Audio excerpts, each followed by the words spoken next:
Welcome, स्वागत है आपका आपके अपने चैनल फिजिक्स एंड लॉजिक में। आज हम पाइथन का चैप्टर 10 कंटिन्यू करेंगे और देखेंगे पार्ट 3। तो पार्ट 3 में हम देखेंगे कि पिलर्स ऑफ ऊप्स क्या होते हैं। उसके दो पिलर्स भी हम पढ़ेंगे, that is abstraction and encapsulation.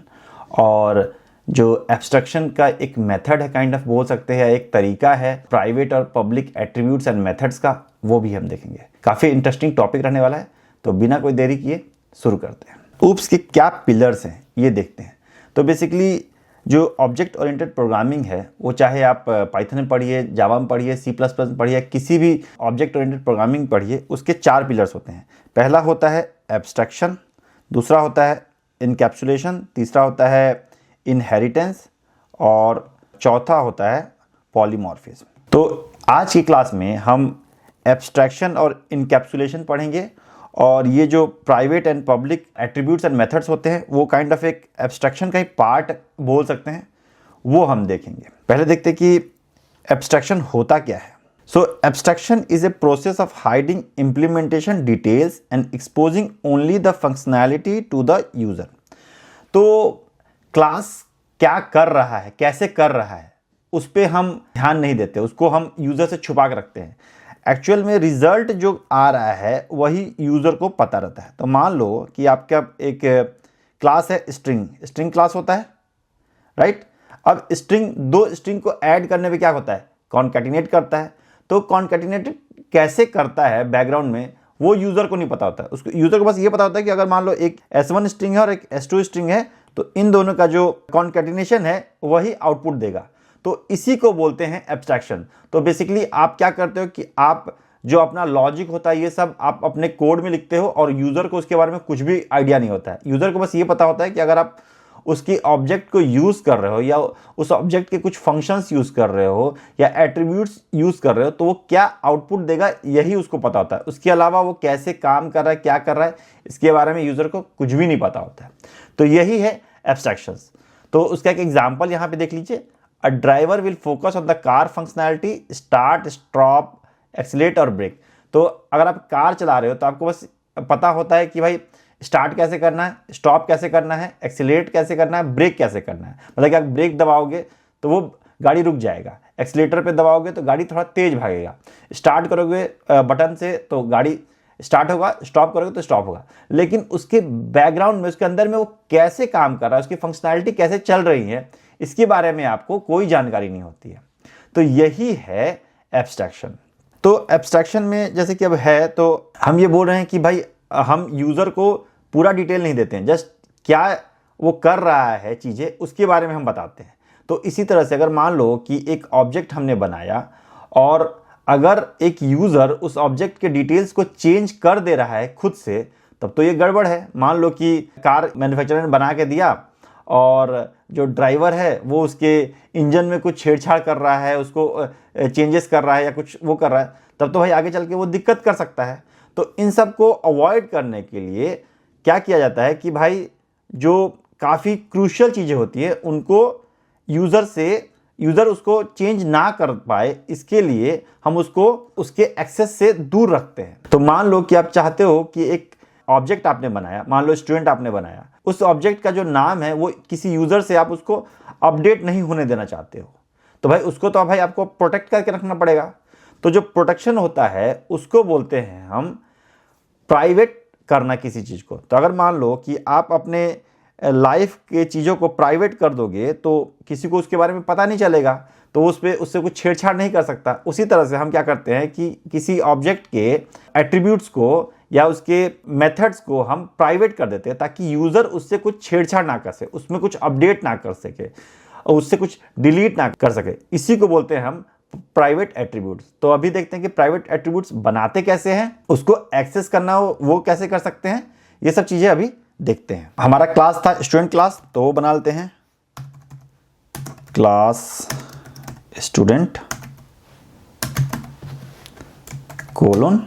Then हमारे कुछ एट्रीब्यूट्स थे, कुछ क्लास लेवल एट्रीब्यूट्स थे और कुछ ऑब्जेक्ट लेवल एट्रीब्यूट्स थे। तो क्लास लेवल एट्रीब्यूट्स थे हमारे क्लास जो था 10th, और सेक्शन जो था A, और हमारे कुछ ऑब्जेक्ट लेवल एट्रीब्यूट्स थे। तो उसको कैसे बनाते हैं, उसको हम कंस्ट्रक्टर के अंदर बनाते हैं, तो वो बना लेते हैं। कौन कौन से थे? हमारा था नेम, तो हम बोलते हैं self dot name equal to name and sorry यहाँ पे 2 पैरामीटर देते हैं, नेम एंड एज, और यहाँ पे नेम कर देते हैं सेल्फ में और सेल्फ डॉट एज में एज कर देते हैं। ओके, हम 2 ऑब्जेक्ट्स बनाते हैं, S1 that will be Dinesh और इसका एज था 15, और S2 दैट इज रंजीत और इसका एज था 16। ओके, और हम डिटेल्स प्रिंट कर देते हैं, डिफाइन डिटेल्स, या बोलते हैं इंट्रो, इसमें हम सेल्फ देते हैं। इंट्रो में क्या प्रिंट करेगा? हाय आई एम, यहाँ पे नाम प्रिंट करेगा, self dot name, hi am this and I am age दे देगा, I am self dot as,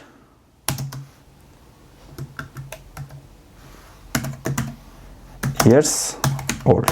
okay, तो मान लो S1 dot intro print intro run करते हो तो S1 का डिटेल्स देगा, और S2 डॉट इंट्रो करते हो तो S2 का इंट्रो प्रिंट करेगा।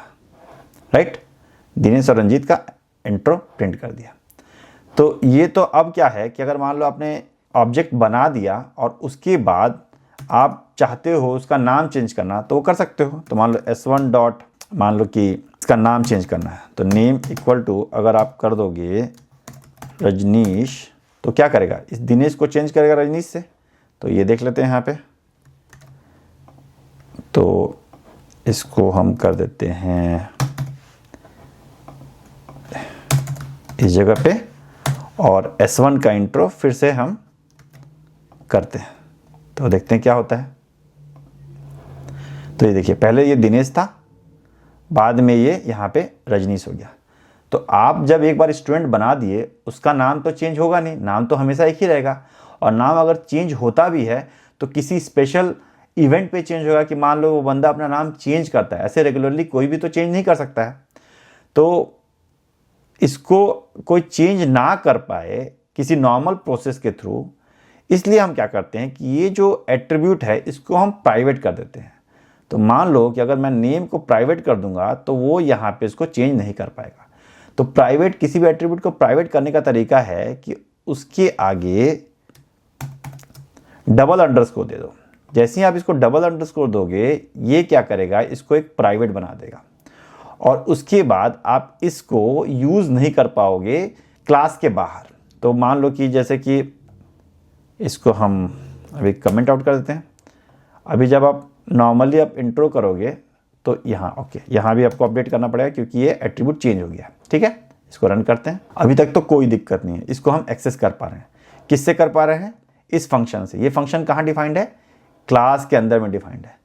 तो अब चाहते हो कि भाई इसको आप बाहर से भी इसको अपडेट करना। मान लो कि जो आप यहाँ पे कर रहे थे, यहाँ पे इसका नाम चेंज करना चाहते हो, तो आप इसको क्या दोगे? डबल अंडरस्कोर दोगे। ओके, और इसका चेंज करने का ट्राई करोगे, और उसके बाद फिर से इसको इंट्रो रन करोगे। Let's try it. आप इसको अपडेट कर रहे हो, लेकिन ये यहाँ पे अपडेट नहीं हो रहा, ये पुराना ही है। पहले हम अपडेट करके उसको जब अपडेट करें तो चेंजेस भी हो रहा था, अभी ये चेंजेस नहीं हो रहा है। तो यही होता है, एट्रीब्यूट्स को आप कैसे प्राइवेट करके उसको उसके एक्सेस को छीनना। उसमें एक्सेस मतलब कि उसमें कोई यूज़र खुद से कुछ अपडेट ना कर पाए, उस चीज़ को, उस एक्सेस को वहाँ से लेना। तो ये तो हमने देखा ऑब्जेक्ट एट्रीब्यूट्स का। सिमिलरली हम क्लास का जो एट्रीब्यूट्स है उसको भी कर सकते हैं। तो इसको अगर आपको करना है तो आप सिंपली यहाँ पे ऐसे कर दोगे, तो ये क्या हो जाएगा? आपका एट्रीब्यूट है क्लास का, वो भी प्राइवेट बन जाएगा। अगर आप प्रिंट करना चाहते हो स्टूडेंट के सेक्शन को, ओके, तो वो कर सकते हो। और सिमिलरली अगर आप प्रिंट करना चाहते हो स्टूडेंट के क्लास को। देखिए यहाँ पे ये बोल रहा है कि क्लास का कोई एट्रीब्यूट ही नहीं है, सिर्फ सेक्शन है। तो इसको हटा देते हैं और इसको रन करके देखते हैं। ये देखिए सेक्शन को तो ये एक्सेप्ट कर रहा है, लेकिन ये क्लास को उसने बाहर से, वो आप उसको एक्सेस भी नहीं कर सकते हो। दो ये ऑब्जेक्ट के एट्रीब्यूट्स को आप एक्सेस कर सकते हो, बट क्लास के एट्रीब्यूट्स को आप एक्सेस नहीं कर सकते हो। Let's try to create another object same,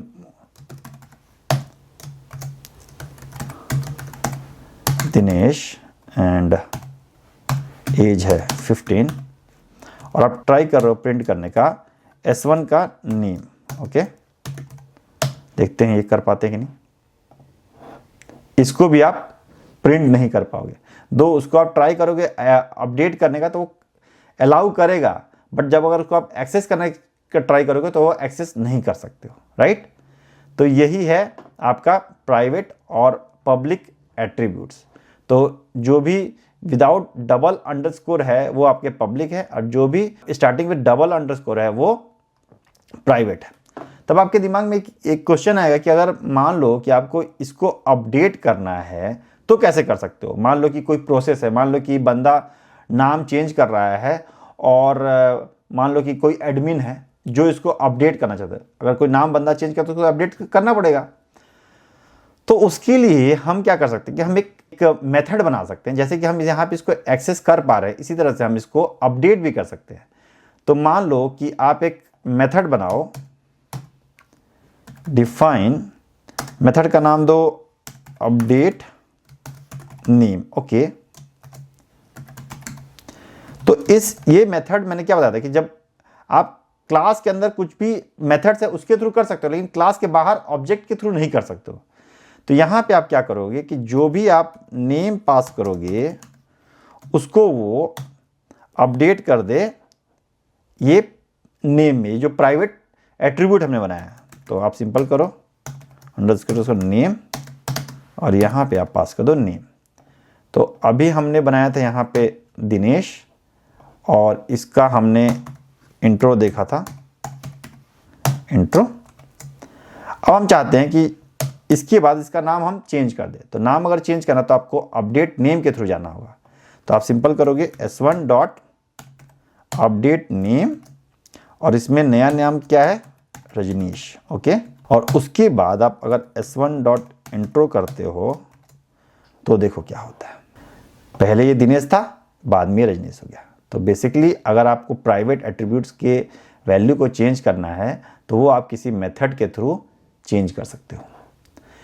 ये तो था आपका एट्रीब्यूट्स।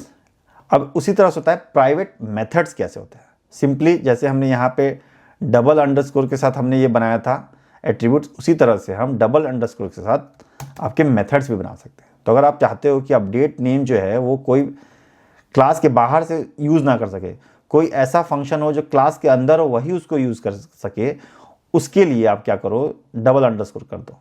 तो अब चाहते हो कि कुछ ऐसा ट्रिगर हो जिसके थ्रू नेम अपडेट हो, लेकिन वो फंक्शन, ये फंक्शन उसको अपडेट करे। तो आप कुछ ऐसा बना सकते हो, define name change. Okay, name change एक फंक्शन दे दे रहे हो, ऑफकोर्स सेल्फ देना पड़ेगा, और यहाँ पे दे देते हो फर्स्ट नेम। जस्ट मैं एक हाइपोथेटिकल दे रहा हूँ, जरूरी नहीं है कि ऐसा हो, बट जस्ट आपको समझाने के लिए बता रहा हूँ। अब क्या करेगा कि ये जो मेथड है ये इस मेथड को कॉल करेगा। तो उसके लिए क्या करना होगा, self dot underscore underscore update name, और आपको पास करना होगा फर्स्ट नेम जो आ रहा है। अब ये क्या करेगा, इस मेथड के थ्रू इस एट्रीब्यूट को अपडेट करेगा। जरूरी नहीं है कि यहाँ पे हमें प्राइवेट ही देना पड़ेगा, यहाँ पे आप पब्लिक भी दे सकते हो, उससे कोई दिक्कत नहीं है, लेकिन ये जो मेथड है वो कॉल होगा किसी और मेथड के थ्रू, राइट। तो अब आप चाहते हो कि इसके थ्रू अपडेट करना, तो देखो क्या होता है,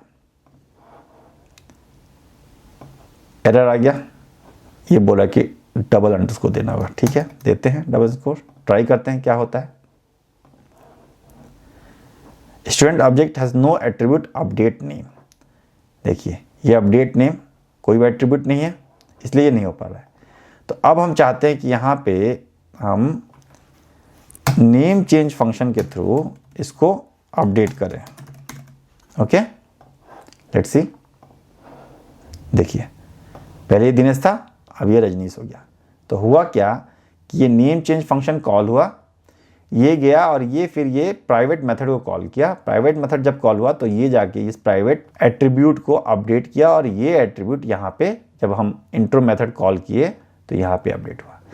तो इस तरह से प्राइवेट और पब्लिक एट्रीब्यूट्स होते हैं, मेथड्स होते हैं, और उसको यूज़ करने का तरीका भी आपने देख लिया। अब हम चलते हैं अपने नेक्स्ट टॉपिक के पे, जो है इनकैप्सुलेशन। इनकैप्सुलेशन क्या है? तो बेसिकली हमने क्या देखा था कि जब हम कोई ऑब्जेक्ट बना रहे हैं तो क्या कर रहे हैं कि जो उसका डेटा है, जैसे कि एट्रीब्यूट्स है और उसका जो मेथड्स है, उनको हम एक क्लास के अंदर रैप कर दे रहे हैं, राइट। तो जैसे कि मान लो कि मैं एक ह्यूमन बीइंग हूँ, मैं कुछ एक्शन करूँगा, मेरे कुछ एट्रीब्यूट्स होंगे, तो उसको हम क्या करेंगे, एक रैपर के अंदर बना देंगे, एक किसी रैप कर देंगे उसको किसी चीज़ के अंदर। Okay, that is called class. Okay, और इसके अंदर हम उसके डिटेल्स दे देंगे, वो क्या क्या उसका डेटा होगा, उसे क्या मेथड्स होंगे, वो क्या एक्शन परफॉर्म करेगा, वो सब। इसी को बोलते हैं कैप्सुलेशन। तो जैसे कि एक एग्जांपल दिया गया है, a capsule which is mixed of several medicine. तो जैसे एक कैप्सूल होता है, उसके अंदर मेडिसिन होता है और उसके अंदर डिफरेंट टाइप के मेडिसिन होते हैं, वो जो किसी एक पर्टिकुलर चीज़ को क्योर करते हैं। तो मान लो कि आपको सर्दी खांसी की एक दवा है, तो उसको एक कैप्सूल बना दिया गया। तो सर्दी और खांसी को ठीक करने के लिए जो जो मेडिसिन चाहिए उसको क्या किया गया, उसकी एक एक मात्रा को लेके कैप्सूल के अंदर डाल दिया गया। अब आप सिर्फ डायरेक्ट कैप्सूल लेते हो और आपका तबीयत ठीक हो जाता है, लेकिन उसके अंदर क्या क्या चीज़ें हैं ये हिडन रहता है यूज़र से, मतलब जो आप ले रहे हो। तो वही है इनकैप्सुलेशन। तो ये एब्स्ट्रैक्शन और इनकैप्सुलेशन हम शुरू से ही देखते आ रहे हैं कि वो क्या होता है, दो हमें वर्ड्स नहीं पता थे बट उसका यूज़ करते हम आ रहे थे। तो ये है पार्ट 3। नेक्स्ट क्लास में हम पार्ट 4 पढ़ेंगे और उसमें हम आगे के 2 पिलर्स पढ़ेंगे, दैट इज इनहेरिटेंस और पॉलीमॉर्फिज्म। इनहेरिटेंस और पॉलीमॉर्फिज्म हमने अभी तक देखा नहीं है, उसको हम आगे के देखेंगे और वो काफ़ी इंपॉर्टेंट चीज़ है। वो ऑब्जेक्ट ओरिएंटेड प्रोग्रामिंग का है, वो काफ़ी एक इंपॉर्टेंट चीज़ है जो आपको जानना चाहिए। तो वो नेक्स्ट क्लास में पढ़ेंगे। तब तक के लिए जो भी हम पढ़े हैं उसको आप ब्रशअप कीजिए, उसको प्रैक्टिस कीजिए, और कोई भी डाउट है तो मुझे कांटेक्ट कीजिए मैसेज या फिर कमेंट के थ्रू। मैं आपको ट्राई करूंगा आंसर करने का। मिलते हैं नेक्स्ट क्लास में, तब तक के लिए कीप लर्निंग।